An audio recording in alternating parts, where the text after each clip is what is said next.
Hello, I'm Bob the Bookerer and welcome to my channel. And today, as we're just a little smidge over the halfway line of this year, it's not a race, but you know, we're just about halfway through the year.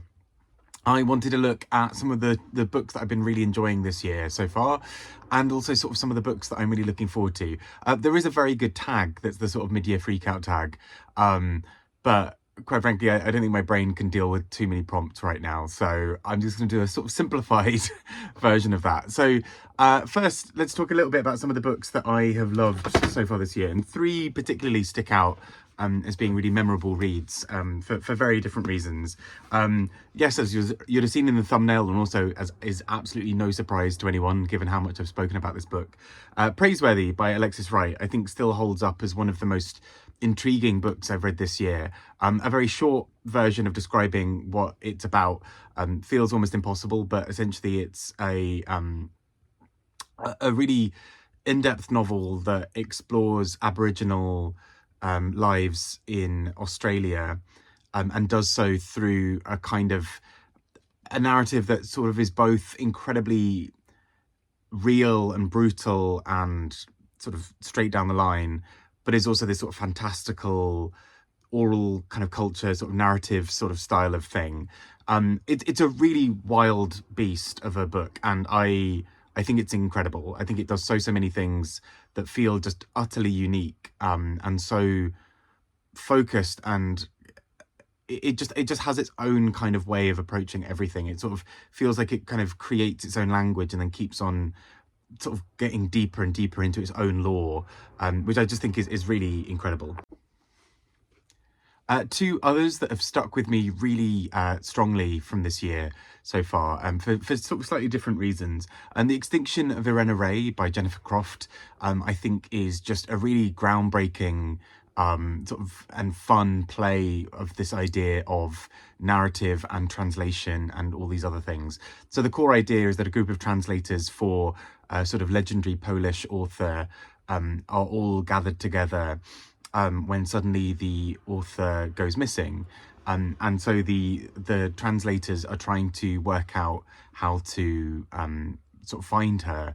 And what sort of becomes apparent through that is that all of them are somewhat wedded to her in various ways. They're sort of not only reliant on her for work, and she has this sort of unique clause in her contracts where you can only be a translator for her.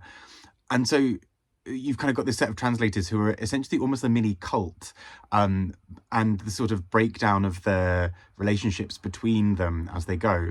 But this book is also then itself, within its own narrative story, is a translation of something happening there. So somebody who's there, is present there, writes this in, I think, Spanish, which is then translated into English by our narrator and author, who sort of pokes holes in some of the things that are being said. So it also just plays around a lot with perspective and all these other things, and I think is brilliant. And it's really stuck with me as just a wildly inventive and fun book, really, from this year.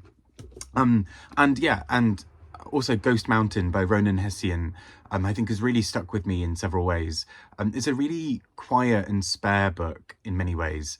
The core idea is that a group of people wake up one day and there's a mountain that they didn't see or know about before, or maybe hadn't been there before. The kind of book leaves parts of that a little open, and this mountain is just this sort of ever present thing in these people's lives. But what that often means for the characters is that, you know, this sparks some change. That, you know, for some characters, this shakes up their day-to-day life, where suddenly there's something new, there's something different. What do we do? How do we kind of go back to normal when everything around us has changed, even subtly? But the book also does this in a very gliding, sort of quiet way, where these characters are allowed to have their weird and absurd and deep and profound lives, but equally the mountain just remains this unchanging force in the background. And the mountain has its own chapters, which I think are so well done, because there's this sort of almost stateliness of this mountain, of kind of just watching the world go by. It has no sense of time in the way that humans do. And so I just thought it really stuck with me as just a book that was so creative and sort of thoughtful. And actually the three of them together make up a really interesting, now that I think about it, make up a really interesting set of three, because they're all books from small and indie presses. They're all books that are wildly inventive and kind of take the novel form and kind of blow up bits of it. And I think they're all just sort of doing something unique and exciting. And in many ways, that plays into the books that I'm looking forward to, which I think very much fall into that gap as well. So in terms of books that I'm looking forward to, there are about 4 that are kind of on the horizon that I really especially have my eye on. But I know there will be plenty of other books coming this year that will be fab, and particularly with things like the Booker and with the Goldsmiths later in the year, there are bound to be books that I think will scratch that part of my brain in a really satisfying way. First, one that I have been eyeing up for a while and finally got around to buying recently, Hans Smith, Portraits at the Palace of Creativity and Wrecking, which is one hell of a title. And this is a book that sort of ostensibly is sort of about art and truth and meaning and all these various things, but it's sort of done in these sort of episodic chapters that are all related to portraits of sort of within the book. So I'm really excited by this, because this just feels like one of those books that's going to be odd and exciting and sort of doing quite new and innovative things. I mean, again, a small press, and again, I will say I think small presses often do it better, because they often, I think, take a punt on wild and inventive books like this as well. Equally, actually from the same publisher now that I read, oh no, from a different publisher, I can't read. Lara Pawson, Spent Light. This is a sort of a short novel about a woman who sort of starts contemplating everything in her life in a deep and meaningful way, which feels entirely like the kind of book I love, which is one fixed perspective inside someone's head for a really long time in a book. And there's something I really adore about that, particularly when the person then has these sort of deep thoughts about things that are very everyday. I think Sarah Baum does that brilliantly, and it's someone, this sounds sort of somewhat like a book that I think I'd love related to that as well. Another Smith, Ali Smith, who has her book Gliff coming out later this year. And I think so from what I've read about it, the core thing seems to be that there are going to be 2 books published in different years, Gliff and Griff, I think it is, or maybe both Gliff but with different spellings, I think. That is sort of, in very Ali Smith fashion, is sort of wordplay and the sort of creative idea about kind of debunking and deconstructing various things.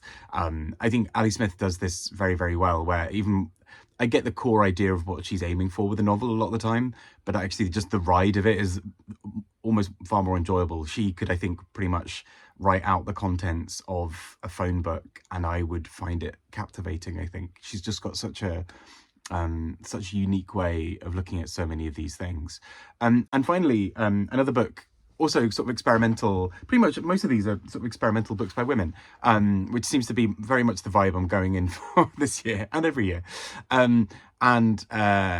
That book is Rebecca Watson's I Will Crash, and I loved Little Scratch by her. I thought it was such an inventive book where it sort of focused on sort of a period of time, I think a couple of days in the life of, or maybe one day in the life of a woman who had just experienced some form of abuse.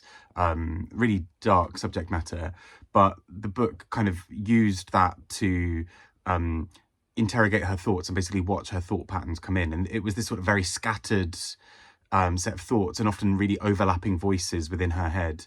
And just on the page, it looks a little bit intimidating, but the audiobook, I think, like really sold exactly what that vision of the book was for me, because often the words would overlap in a way that would create new words where, you know, I'm trying to think of a good example now from it, but, you know, for example, I'm making this one up, but something like this happens in the book where, you know, it might be like under, and then it'll say something about someone standing, and so suddenly you've got understand kind of on the page next to each other, and so you kind of get this echo creating new words and new phrases and things as well.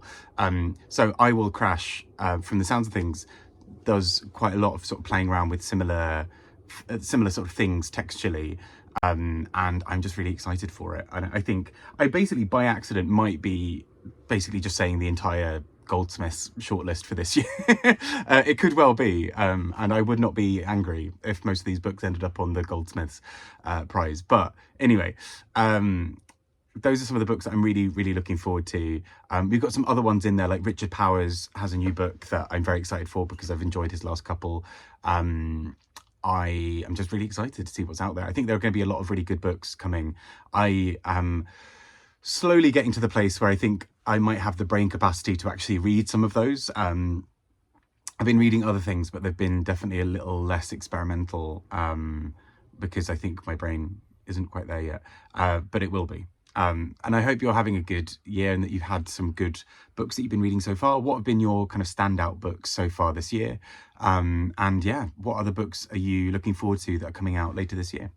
Take care and speak to you all soon. Bye-bye.